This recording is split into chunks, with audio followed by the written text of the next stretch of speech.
नमस्कार दोस्तों। कि भगवान ने जैसे बना दिया उसमें खुश हूँ, हम झूठी तारीफों के लिए अपना रूप नहीं बदलते। कि भगवान ने जैसे बना दिया उसमें खुश हूँ, हम झूठी तारीफों के लिए अपना रूप नहीं बदलते। और हाँ, हम हैं देसी, लेकिन 4 दिन बाद तेरी तरह अपना महबूब नहीं बदलते। लेकिन 4 दिन बाद हम अपना तेरी तरह महबूब नहीं बदलते। आज हम चर्चा करेंगे मानव जनन तंत्र की। मानव जनन तंत्र की चर्चा करेंगे हम, जिसमें हम पढ़ेंगे आज नर जनन तंत्र। इससे पहले कुछ महत्वपूर्ण बिंदुओं पर चर्चा करते हैं। सबसे पहले देखिए यौनारंभ क्या होता है। यौनारंभ यानी मानव में अपरिपक्व जनन अंगों का परिपक्वन होकर जनन क्षमता का विकास होना। यानी मानव नर व मादा दोनों की बात हो रही है यहाँ पे। मानव में जो अपरिपक्व जनन अंग होते हैं वो परिपक्व होने के बाद जनन क्षमता का विकास करना यौनारंभ कहलाता है। नर की अपेक्षा मादा में यौनारंभ पहले प्रारंभ होता है। नर होता है उसमें जो यौनारंभ अवस्था है, जो जनन अंग है वो परिपक्व, वो सब नर की अपेक्षा मादा में पहले प्रारंभ होते हैं। मानव में टेस्टोस्टेरोन तथा स्त्रियों में एजेस्ट्रोन व प्रोजेस्टेरोन लिंग हार्मोन होते हैं। मानव में टेस्टोस्टेरोन तथा स्त्रियों में एजेस्ट्रोन व प्रोजेस्टेरोन लिंग हार्मोन होते हैं। मानव मतलब जो टेस्टोस्टेरोन होता है वो तो नर में होता है, और मादा में कौन से होते हैं, एस्ट्रोजन तथा प्रोजेस्टेरोन, दो लिंग हार्मोन होते हैं। बहुत ही इंपॉर्टेंट क्वेश्चन है ये, याद रखना इनको। नेक्स्ट 2 नंबर बात करें तो जनन अंगों को प्राथमिक तथा द्वितीयक लैंगिक अंगों में विभक्त किया जाता है। जनन अंगों को एक तो प्राथमिक और एक द्वितीयक, 2 लैंगिक अंगों में विभक्त किया जाता है। प्राथमिक अंग युग्मकों का निर्माण होता है, यानी युग्मकों का निर्माण करते हैं, और प्राथमिक अंगों के अलावा अन्य सभी अंग जो जनन तंत्र में कार्य करते हैं द्वितीयक अंग कहलाते हैं। 3 नंबर देखिए नर जनन अंग। नर जनन अंग के कुछ भाग है, उसके वो जो आपको मैं बता रहा हूँ, वर्षण कोश और शुक्रवाहिनी, शुक्राशय, प्रोस्टेट ग्रंथि, मूत्र मार्ग तथा शीशन। ये हम डायग्राम में बताऊंगा मैं आपको आगे। और मादा जनन अंग होते हैं अंडाशय, अंडवाहिनी, गर्भाशय तथा योनि। कुछ विस्तृत विवरण दिया गया है, उसको और देख लेते हैं। जनन सभी जीवधारियों में पाए जाने वाला एक अति महत्वपूर्ण तंत्र है, जिसमें एक जीव अपने जैसी संतान उत्पन्न करता है। मानवों में लैंगिक जनन पाया जाता है। मानव में लैंगिक जनन पाया जाता है। मानव में कौन सा जनन पाया जाता है, लैंगिक जनन पाया जाता है।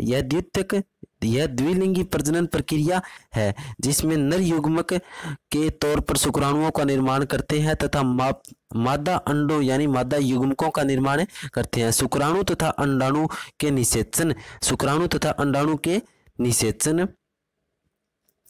निषेचन यानी फर्टिलाइजेशन से युग्मनज यानी जाइगोट का निर्माण होता है, जो आगे चलकर एक नए जीव का निर्माण करता है। आगे चलकर क्या करता है, एक नए जीव का निर्माण करता है। लैंगिक जनन हेतु इसके लिए उत्तरदायी जनन कोशिकाओं का विकास एक विशेष अवधि जिसे यौनारंभ कहा जाता है। इस अवस्था में लैंगिक विकास दृष्टिगोचर होने लगता है तथा जनन परिपक्वता आती है। लड़कों में यौनारंभ के लक्षण की बात करें तो आवाज का भारी होना, दाढ़ी मूंछ आना, कांख एवं जननांग क्षेत्रों में बालों का आना। एक तो जो खाक होती है अपने उसमें, और दाढ़ी मूंछ का आना, और जो जनन अंग होते हैं वहां पर भी बालों का उगना ही लड़कों में यौनारंभ अवस्था के लक्षण होता है। त्वचा वो तेलिया होने लगती है। लड़कियों में बात करें तो लड़कियों में स्तन का बनना, ठीक है, स्तन यानी बोब्स का बनना तथा आकार में वृद्धि होना, त्वचा का तेलिया होना, जननांग क्षेत्रों में बालों का आना, ठीक है, रज्जोद्रम का शुरू हो जाता है।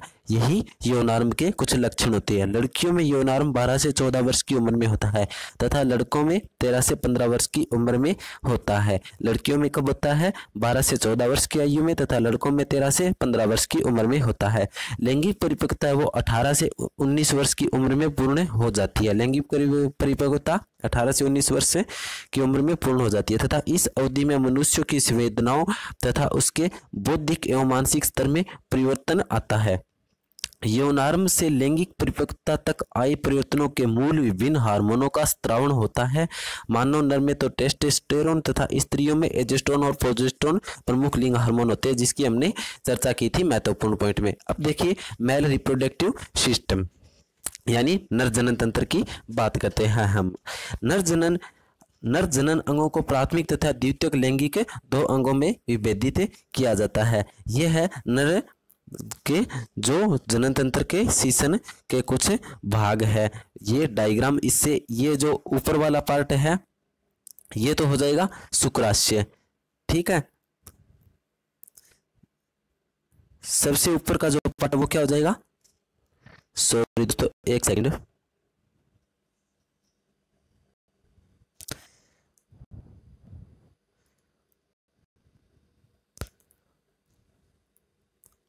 सबसे ऊपर का पार्ट है वो तो शुक्राशय कहलाता है, ठीक है। ये मूत्र नलिका हो गई, यहाँ से जो मूत्राशय में आ रही है, ये प्रोस्टेट ग्रंथि हो गई, और ये प्रोस्टेट ग्रंथि से जो कुछ नलिका आ रही है वो शीशन में आती है, मूत्र मार्ग कहलाती है। और ये नीचे हो गए वर्षण, ये इधर वर्षण के बाहर का पार्ट है वो वर्षण कोश कहलाता है, और ये हो जाएगी शुक्र वाहिनी, ठीक है। अब देखिए प्राथमिक लैंगिक अंग, ठीक है। ये वे अंग छोटे होते हैं जो या तो लैंगिक कोशिकाओं या युग्मकों जैसे सेक्स सेल, ठीक है, या गेमेट्स का निर्माण करते हैं, ठीक है। और साथ ही ये कुछ हार्मोन का स्त्राव भी करती हैं। ये अंग जनद कहलाते हैं, या अंग जनद या गोंडेस कहलाते हैं। नर में जनद वर्षण कहलाते हैं, नर में जनद वो वर्षण कहलाते हैं, तथा नर जनन कोशिका शुक्राणु का निर्माण करने के लिए उत्तरदायी होते हैं। यह उदर गुहा के बाहर वर्षण कोश में उपस्थित होते हैं। उदर गुहा के बाहर जो वर्षण कोश होता है उसमें वर्षण अवस्थित होता है, जो डायग्राम में मैंने आपको बताया था, ये वर्षण कोश है, इसके अंदर है ये वर्षण हो गया उदर गुहा के बाहर, ठीक है। वर्षण के दो भाग होते हैं, प्रथम जो शुक्राणु निर्माण करता है तथा द्वितीयक अंतःस्रावी ग्रंथि के तौर पर टेस्टोस्टेरोन हार्मोन का स्त्राव करता है, ठीक है। नेक्स्ट देखिए द्वितीयक लैंगिक अंग। द्वितीयक लैंगिक अंग में बात करें तो प्राथमिक लैंगिक अंगों के अलावा जो भी अंग जनन तंत्र में कार्य करते हैं उन्हें द्वितीयक लैंगिक अंग कहा जाता है।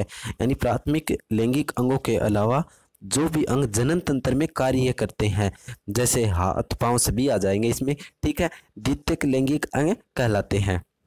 द्वितीयक अंग के निम्न भाग है वो तो मैंने मजाक में बताया था आपको। आगे देखिए द्वितीयक अंग है वो कौन कौन से होते हैं। एक तो होता है वर्षण कोश, शुक्रवाहिनी, शुक्राशय, प्रोस्टेट ग्रंथि, मूत्र मार्ग और शीशन होते हैं, ठीक है। सबसे पहले शुक्राशय की बात करें तो शुक्राशय वो शुक्रवाहिनी शुक्राणु संग्रहण के लिए एक थैली जैसी संरचना जिसे शुक्राशय कहते हैं में खुलती है। शुक्राशय एक तरल पदार्थ का निर्माण करता है जो वीर्य के निर्माण में मदद करता है। साथ ही यह तरल पदार्थ शुक्राणुओं को ऊर्जा तथा गति भी प्रदान करता है।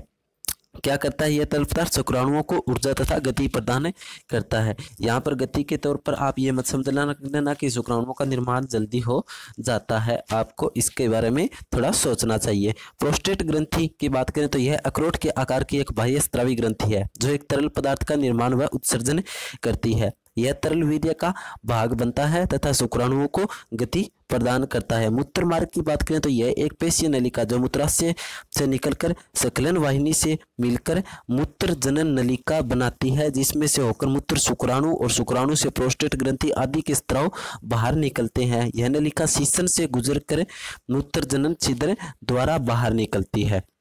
नेक्स्ट और लास्ट पार्ट की बात करें तो शीशन कहलाता है जिसे आप पेनिस कहते हैं, ठीक है। ये एक बेलनाकार अंग होता है जो वर्षण कोश के बीच लटका रहता है, लटका रहता है। यह उत्थानशील मेथुनांग है।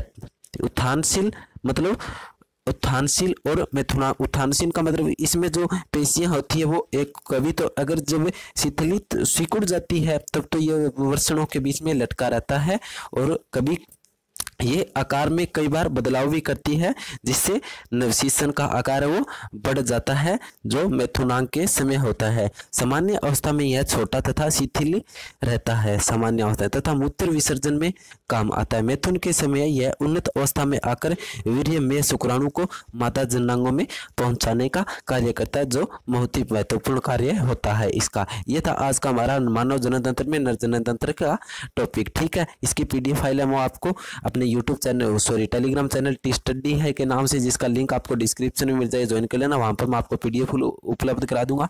नेक्स्ट पार्ट लेटेस्ट पार्ट पढ़ेंगे हम मादा जनन तंत्र नेक्स्ट भाग में, ठीक है दोस्तों। आज के लिए इतना ही, धन्यवाद। चैनल को सब्सक्राइब शेयर जरूर करना।